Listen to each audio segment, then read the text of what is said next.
I'm here at the Divertimenti Culinary Salon with William Sitwell and his book, A History of Food in 100 Recipes. It is a fantastic read. It's recipes, but also I was struck by the characters that you talk about. There's some fantastic chefs and just ordinary people that appear in this book. It looks like you probably had some fun picking them and choosing which ones. I did. I mean, I don't write recipes. And if I did, the food magazines I edit would be disastrous. So one of the things that really gets me excited are the stories, the people. And so this book really is about the people who have really taken the story of food and thrust it forward over the centuries, and the sort of the forgotten heroes. People like Denis Papin, who back in the sort of end of the 17th century invented the first pressure cooker. All sorts of amazing people. Clarence Saunders, who opened the first kind of modern supermarket called Piggly Wiggly.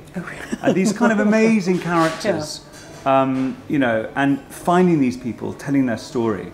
And I spent a lot of time sitting in the British Library, which is the most extraordinary resource, because you can actually hold these ancient tomes and you can really see the sort of pulsating heart of the people who've passionately written these stories. And it was a real labour of love. I mean, it's the first book I've written, and it was, God, it's hard work writing a book, because it really is climbing this, endless mountain. But the people that you connect with from history do kind of keep you going.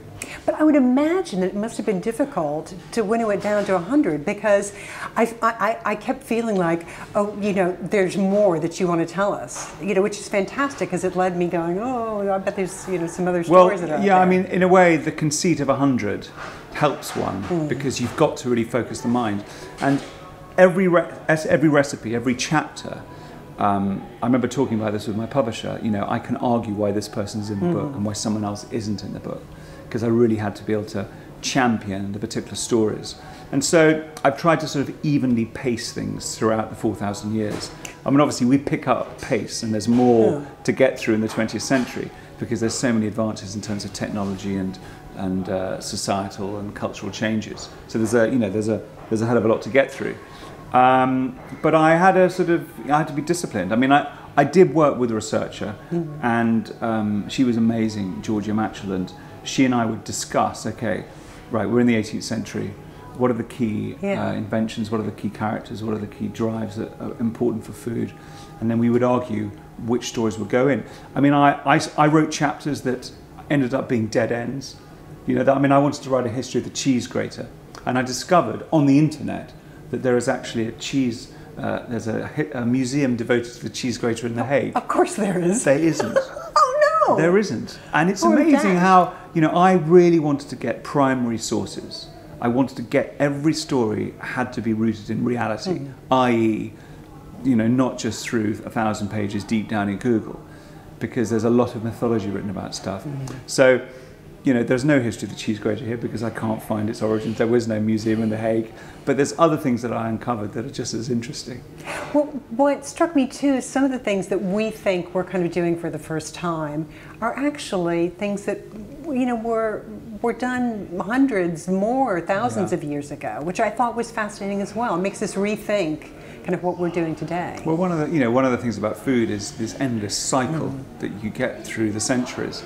And one of the things that I discovered when I first started thinking about the book was the idea that, every time a cookbook landed on my desk, a PR today in the 21st century would say, at last, the cookbook that really works, the recipes that have been tried and tested. Thank heavens. And I started looking back, and back, I think 1813, there's a guy called William Kitchener who says, at last, this is a book that will work. All books previously have been rubbish. He said modern cookbooks are of no more use for the cook than a sailor could get from England to India reading Robinson Crusoe. He said that instructions were vague, a dash of this, a touch of the other.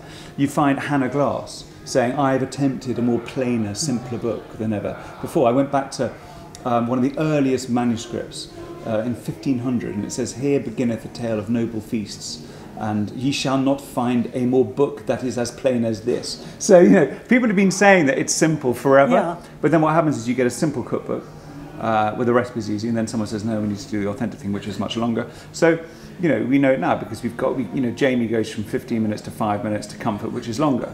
You know, so we see these cycles endlessly inventing themselves. But then we also do come across techniques that we think we've discovered that are nothing new. But we also come across moments that are complete game changers. So if you think that really until the end of the 17th century, people in Europe were not using tomatoes. Amazing. It's unbelievable. I mean, the first recipe for tomato I discovered, I think, came in about 1667, and it's a book that came out of Naples, Salsa de Pomodoro alla Spagnola, and I found this book in the British Library, tomato sauce in the Spanish style.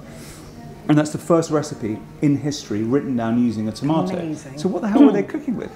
Even though the Spanish conquistadors would have brought these tomatoes over in the early part of the 16th century, it took a long time to permeate. What were they putting on their pizzas? You know? I don't even want to think about it. What were they putting with their chips?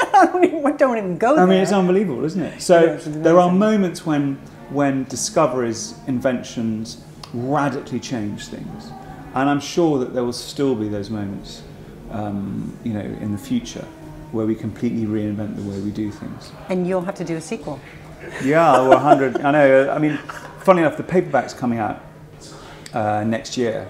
And I said, do you want me to sort of update it? They went, no, it's about the moment you wrote it. Otherwise, you could spend the rest of your life sort of just doing a new version of it. So this book ends in 2011. So we'll see what happens in the next few years. Well, it is a great read, and we are very thankful that you're here with us tonight. I'm so excited. It's a brilliant idea, you know, to get people who are passionate about food to come and listen to people talking about it, and sort of sharing a love of this subject. It's so important what you're doing. Fantastic. Thank you very much.